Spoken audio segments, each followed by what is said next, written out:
죄송합니다. 제가 영상을 너무 감동적으로 봐가지고 눈물이 났어요. 네, 기도하겠습니다. 수련회를 준비하는데 한편에는 좀 싸한 그런 마음이 여러분 수련회를 위해서 많이 기도해 주시고요. 또 함께 동참했으면 좋겠습니다. 오늘 요한일서 2장 3절에서 6절 말씀을 잠깐 나누려고 하는데요. 먼저 인사하겠습니다. 하나님이 함께 하십니다. 또 명절이기 때문에 많은 분들이 안 나왔는데요. 우리 명절 인사 한번 하겠습니다. 새해에도 하나님의 은총이 여러분들과 함께 하시기를 바랍니다. 네, 새해 복 많이 받으세요. 네. 지금 연휴 기간인데 여러분들 연휴 기간 동안 어떻게 지내고 계세요? 말씀과 기도에 전념하고 계신가요?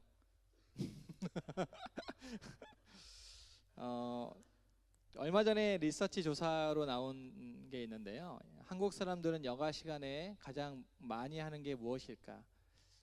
가장 많이 한 게 무엇일까? 여가 시간에 여러분들이 하고 있는 거 꼽으면 됩니다. 여러분이 남는 시간이 있으면 여러분이 하고 있는 일이라든지 공부하는 거 말고 남는 시간에 여러분들은 무엇을 가장 많이 하시나요? 네? 독서? 네. 1위가 뭘까요? 1위가? 잠은 없었던 것 같아요. 독서가 아니고 TV 시청이 1위였습니다. 2위가 뭘까요? SNS가 2위였어요. 이 리서치는 뭐 때문에 한 거냐면 우리나라 사람들이 독서를 하루에 얼마 정도 하는지를 알아보려고 하는 거였어요. 우리나라 사람들이 평균적으로 하루에 독서를 얼마 정도 할까요? 여러분들의 삶을 돌아보시면서 대답하시면 됩니다. 안 해요? 수치가 나와 있어요. 수치가 24시간 중에서 독서하는 양. 이 독서는 이제 크리스찬들 사이에서는 뭐와 포함이 돼요? 성경 말씀 읽는 것과 포함이 되죠. 한국 사람들의 평균 독서 시간은 6분이랍니다. 6분. TV 시청은 거의 3시간 가까이 되더라고요. 3시간 가까이 되는데 6분. 이 독서 안에는 우리가 이제 하나님 말씀을 읽는 것과 또 묵상하는 것까지 다 포함되는데 6분이라고 하면 우리가 하나님 말씀도 평균적으로 6분은 안 된다라는 거 아니겠어요? 심각성을 느낍니다. 그래서 우리가 하나님 말씀을 좀 가까이 했으면 좋겠다라는 생각이 들고, 여러분 새해 이제 한 달이 지나갔는데 새해 다짐했던 그런 것 중에서 하나님 말씀을 가까이 하려고 하는 그런 기도 제목들을 많이 봤거든요. 제가 혹시나 좀 떨어져 있다면 다시 한번 잡아당기셔서 하나님 말씀을 좀 가까이 했으면 좋겠다라는 생각이 듭니다. 오늘 하나님과 진정한 사귐을 갖는 것에 대해서 지금 한 달 정도 가까이 말씀을 나누고 있는데요. 사도 요한은 1장에서 하나님과 진정한 사귐을 갖기 위해서 장벽을 허물어야 된다. 그 장벽이 이제 죄인데, 오늘 찬양처럼 돌아서지 않으리라고 찬양했던 것처럼 회개라는 것은 방향을 돌이켜서 나가는 거잖아요. 그래서 그렇게 회개함으로 죄를 자백함으로 하나님과의 사귐을 시작했던 사람이라면, 그러면 이제 어떻게 해야지 그 사귐을 지속적으로 진행할 수 있는가에 대해서 오늘 말씀에 계명을 지켜야 한다라고 말씀하고 있습니다.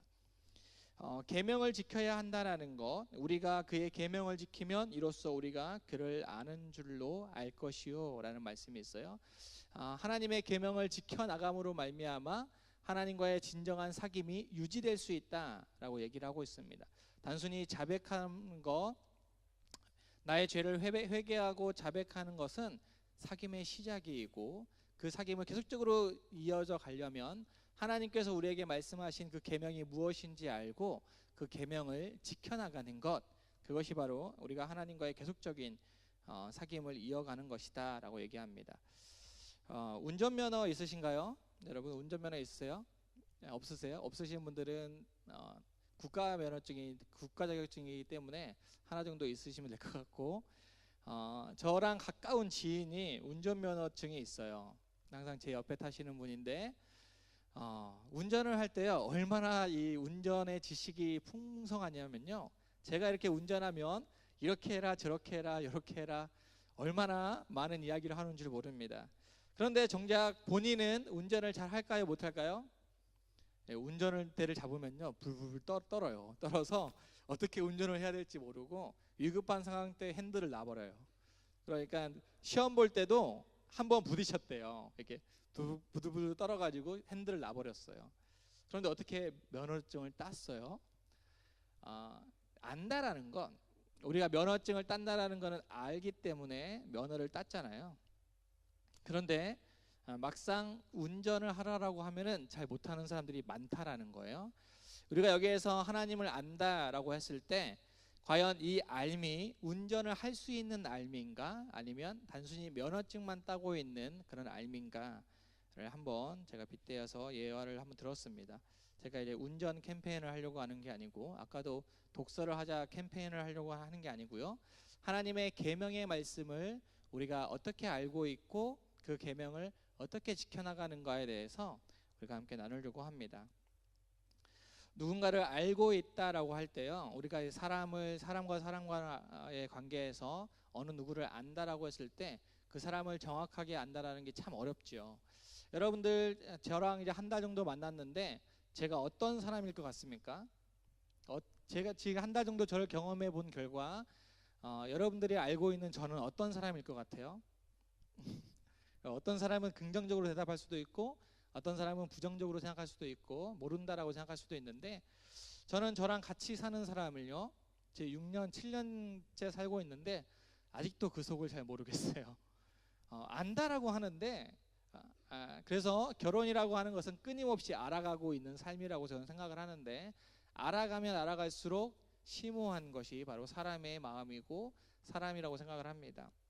그런데 문제는 뭐냐면, 우리가 단순히 겉으로 보는 겉모습을 보고 우리가 사람들을 많이 안다라고 생각하고 있다라는 거예요.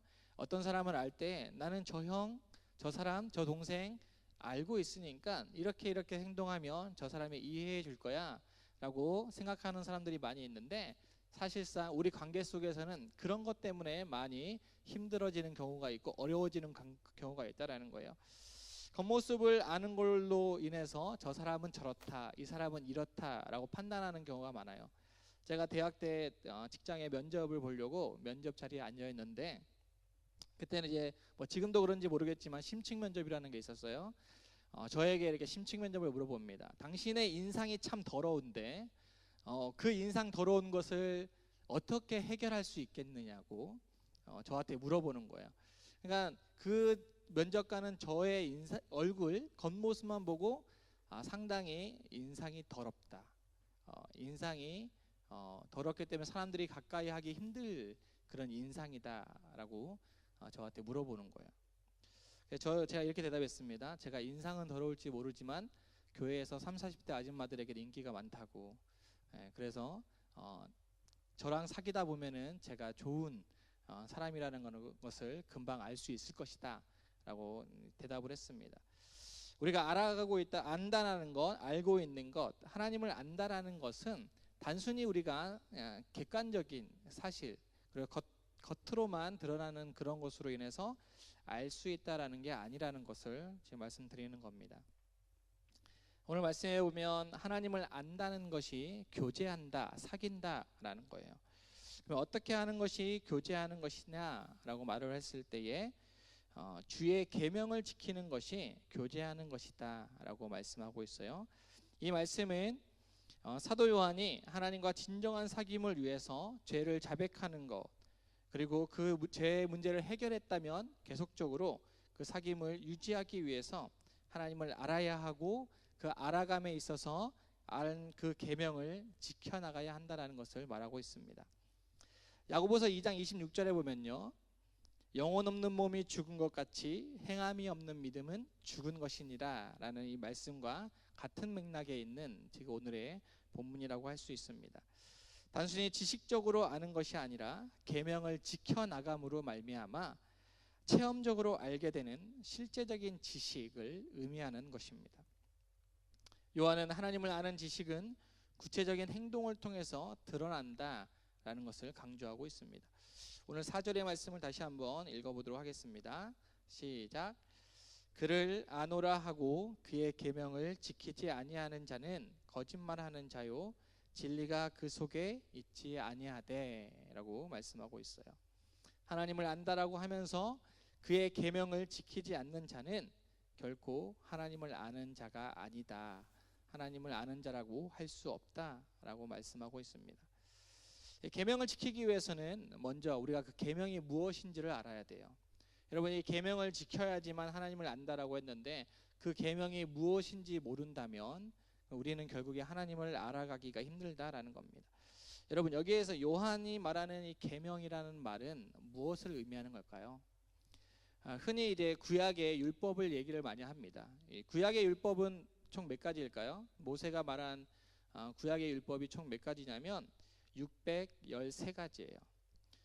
그러니까 우리가 이제 계명을 지킨다라고 했을 때 613가지의 계명을 지켜야 되는 건가라고 생각하는 사람이 있습니다. 이 구약의 율법 613가지 중에서 248개는 무엇을 해라라고 명령하는 그런 율법이에요. 그리고 365는 무엇을 하지 말아라. 이것은 하지 말아라. 하지 말아라가 더 많아요. 하지 마라 라는 말씀이 더 많습니다. 365개이기 때문에 매일 한 가지씩 안 하면 돼요. 365가지 하지 않아야 되는 그런 규명들이 많습니다. 그런데 이제 우리가 이런 구약의 율법에 얽매여 있는 사람이면 613가지, 우리의 삶 속에서 24시간 살아가면서 613가지를 어떻게 하면 지킬까? 거기에 이제 얽매여서 살아간다면 우리는 제대로 된 삶을 살아갈 수가 없어요. 그리고 인간인 우리는 그 율법을 온전하게 지킬 수 있는 힘이 없다라고 말씀하고 있습니다. 여기에서 말하는 요한이 말하는 이 계명은요, 예수님이 우리에게 가르쳐 주신 계명이에요. 예수님은 구약의 613가지의 계명을 우리에게 가르쳐 주신 것이 아니라 그 말씀을 우리에게 두 가지로 압축을 해서 말씀해 주셨어요. 누가복음 10장에 보면요, 10장에 유명한 비유가 한 가지 나오는데 선한 사마리아인의 비유가 나와요. 이 비유를 시작할 때에 한 율법 교사가 예수님에게 와서 질문을 하는 것을 볼 수가 있습니다. 다 함께 한번 읽어보도록 하겠습니다. 어떤 율법 교사가 일어나 예수를 시험하여 이르되 선생님, 내가 무엇을 하여야 영생을 얻으리이까? 예수께서 이르시되 율법에 무엇이라 기록되었으며 내가 어떻게 읽느냐라고 질문하세요. 율법 교사가 예수님을 시험하기 위해서 이 시간 와서 예수님에게 물어봅니다. 선생님, 내가 영생을 얻으려면, 구원을 받으려면 어떻게 해야 됩니까? 그럴 때 예수님이 뭐라고 물어보시냐면 율법에는 뭐라고 기록되어 있느냐? 구약의 율법을 말씀하시는 거예요. 613가지의 율법에는 뭐라고 기록되어 있느냐? 그러면 613가지의 율법을 쭉 얘기를 해야 되는데 이 율법 교사는 어떻게 얘기를 하냐면 하나님을 사랑하는 것, 내 마음을 다하여 목숨을 다하여 힘을 다하여 뜻을 다하여 주 너의 하나님을 사랑하고 또한 내 이웃을 내 자신과 같이 사랑하라 하였나이다 라고 대답을 했다라는 거예요. 그런데 그 앞서 말씀에 보면 예수님이 율법에 무엇이라 기록되어 있고 이 질문, 내가 어떻게 읽느냐, 613가지의 질문을, 613가지의 율법을 너가 어떻게 읽고 있느냐라고 물어보시는 거예요. 여러분들은 구약의 말씀을 읽어보시면서 또 신구약 성경을 66권을 읽으면서 여러분들은 하나님의 말씀을 어떻게 읽고 있어요? 어떻게 읽고 있어요? 눈으로 읽고 있어요? 그냥 단순하게 말씀을 읽을 때 그냥 지나가는 그런 글이고 글자인 것처럼 읽어버리면 그 말씀은 우리에게 아무런 의미가 없는 말씀인데, 오늘 예수님은 너희가 말씀을 읽을 때, 계명 율법을 읽을 때 그 율법이 너희가 어떤 마음으로, 어떤 생각으로 어떻게 읽고 있느냐라고 물어보십니다. 그럴 때에 이 율법 교사가 하나님 사랑, 이웃 사랑에 대해서 말씀하고 있습니다. 여러분, 하나님의 말씀을, 이 구약 성경, 신구약 성경을 어떻게 읽냐면 하나님 사랑, 이웃 사랑의 마음으로 한번 읽어보시기를 바랍니다. 여기에 있는 말씀들이 딱딱한 율법 13가지, 613가지의 율법을 그냥 낱낱이 하나하나 어떻게 지켜나갈까, 어떻게 이런 말씀을 지킬 수 있을까 고민하지 마시고 하나님을 사랑하라, 또 이웃을 사랑해야지라는 두 가지의 말씀으로 압축해서 여러분들이 한번 대입해서 한번 읽어보시기를 바랍니다. 그런데 오늘 그 누가복음 10장의 비유에서 그것으로 끝나지 않고 그 말씀대로 실천하였던 한 가지 선한 사마리아인의 비유에 대해서 얘기를 하십니다. 그리고 마지막에 예수님이 뭐라고 하시냐면 너도 가서 이와 같이 하라라고 말씀하십니다. 하나님의 계명이 무엇인지 말씀을 통해서 알았다면 우리는 반드시 그 말씀을 우리의 삶 속에서 그대로 행해야 하는 그런 삶을 적용해야 하는 그런 삶을 살아야 합니다. 우리가 흔히 이제 적용이라고 할 때 우리가 화요 성경 공부하는 거 아시죠? 화요 성경 공부가 주보에 안 나와 있는 것 같아요. 그래서 광고가 없다 보니까 몇몇 사람들만 이렇게 공부를 하는데 화요 성경 공부 때 이렇게 질문이 많이 하고 서로 이렇게 신앙에 도움이 되는 질문들을 많이 하는데 문제는 뭐냐면 적용이 어렵다는 거예요. 말씀을 공부하고 설교를 듣고 하는데 그럼 적용은 어떻게 해야 되는가? 우리가 적용이 어려운 것은 적용을 너무 거창하게 하려고 하는 거예요. 기도해야겠다라고 적용하면 여러분 기도할까요? 기도 안 합니다. 나는 오늘 말씀을 들었기 때문에 오늘 말씀을 잘 읽어야지 라고만 적용을 한다면 절대로 말씀이 읽지 않아요. 적용은 작은 것부터 하는 겁니다. 정말 디테일하고 작은 것부터 작은 행동들이 변화될 때에 그 말씀이 적용되기 시작하는 겁니다. 제가 아까 운전을 예로 들었지만 운전을 잘한다는 건 뭐냐면 과속을 하거나 과격하게 하는 것이 운전을 잘하는 게 아니에요.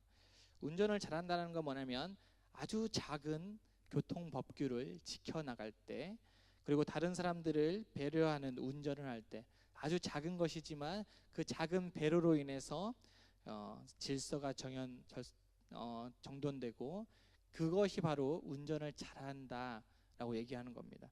제가 오늘 운전 캠페인을 하는 것 같은데 그런 게 아니라 운전을 잘한다는 거 하는 것은요, 작은 것부터 실천하는 데부터 시작된다는 거예요. 작은 배려와 준수가 이 세상을 아름답게 만듭니다. 이러한 원리를 우리의 신앙 속에서 여러분들이 적용해 보시기를 바랍니다. 여러분이 오늘 하나님 말씀을 듣고 내 삶 가운데 적용을 해야겠다라고 다짐한다면 큰 거, 추상적인 거 말고 여러분의 삶 속에서 가장 작은 디테일한 것부터 여러분들이 적용해 보시기를 바랍니다. 예를 들어 이런 거예요. 내가 이웃을 사랑해야겠다 라고는 마음이 든다면 여러분 가운데 가장 가까운 이웃이 누구인지를 생각해 보는 겁니다. 1차적으로는 가족이 되겠고 더 1차적으로는 내 자신이 되겠죠. 만약에 내 자신이라고 정했다면 내 자신을 사랑할 수 있는 방법이 무엇일까? 여러분들이 생각해 보는 겁니다. 그래서 내 자신이 정말로 명확하게 내가 좋아하는 것 무엇인가를 하나 선택을 해서, 여러분 힘들면 알람을 맞춰놔요. 몇 월 며칠 몇 시에 내가 내 자신을 위해서 이거를 하겠다 라고 하면 그 작은 것 하나 실천하면서 하면서 하나님의 말씀이 여러분 삶 가운데 적용이 될 것이다 라는 겁니다. 하나님을 아는 것은요, 하나님의 계명을 실천하는 것이에요. 우리가 계명을 지키는 이유는 구원을 받기 위해서가 아니에요. 우리는 이미 구원을 받은 존재이고 그 구원을 완성하는 단계로 가는 그런 사람들입니다. 구원을 받기 위해서가 아니라 우리의 구주가 되시는 예수님을 사랑하기 때문에 그 계명을 지키는 겁니다.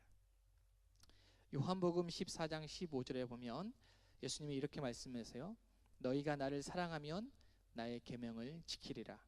또 조금 더 밑에 14장 21절에 보면 나의 계명을 지키는 자라야 나를 사랑하는 자니 나를 사랑하는 자는 내 아버지께 사랑을 받을 것이요 나도 그를 사랑하여 그에게 나를 나타내리라 라고 말씀하고 계세요.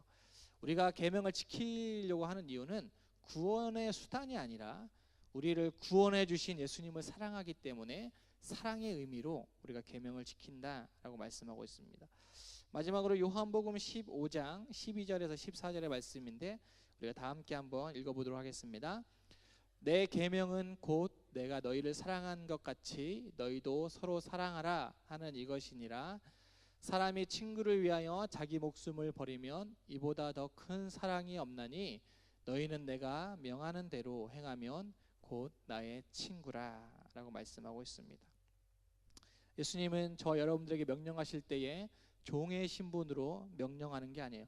강압적으로 계명을 지켜야 한다라고 명령하시는 것이 아니라 친구처럼 여러분에게 속삭이고 계신 겁니다. 사랑하는 친구야, 내 말을 좀 들어보지 않을래?